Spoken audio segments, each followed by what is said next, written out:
il a cumulé plus de 685 millions de streams. Sur la plateforme Boomplay, il a atteint les 500 millions de streams en mai 2025. Son album Formule 7 a lui seul dépassé les 200 millions de streams sur Boomplay et plus de 100 millions de streams à l'international en avril 2024. Sur toutes les plateformes, il a fait plus de 2 milliards de streams.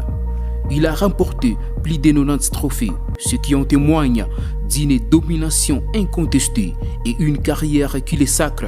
Sans l'ombre d'un doute, c'est le meilleur artiste musicien africain. Oui, nous parlons bien de Fally Ipupa. Accrochez-vous car dans cette vidéo, je vais vous révéler comment un jeune talent de Kinshasa a conquis le monde, morceau après morceau, pour devenir l'icône planétaire que l'on connaît aujourd'hui.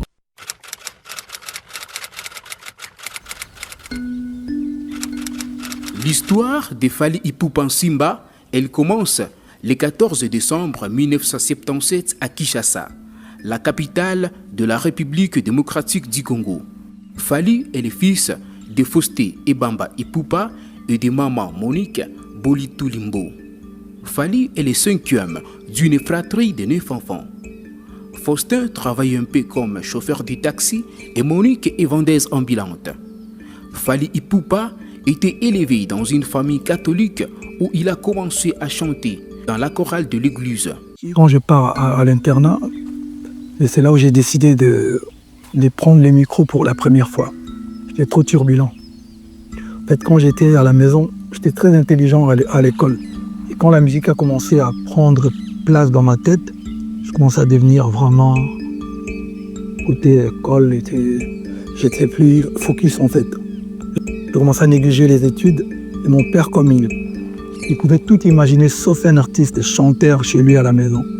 C'était une insulte pour lui. Il a décidé de m'envoyer à l'internat.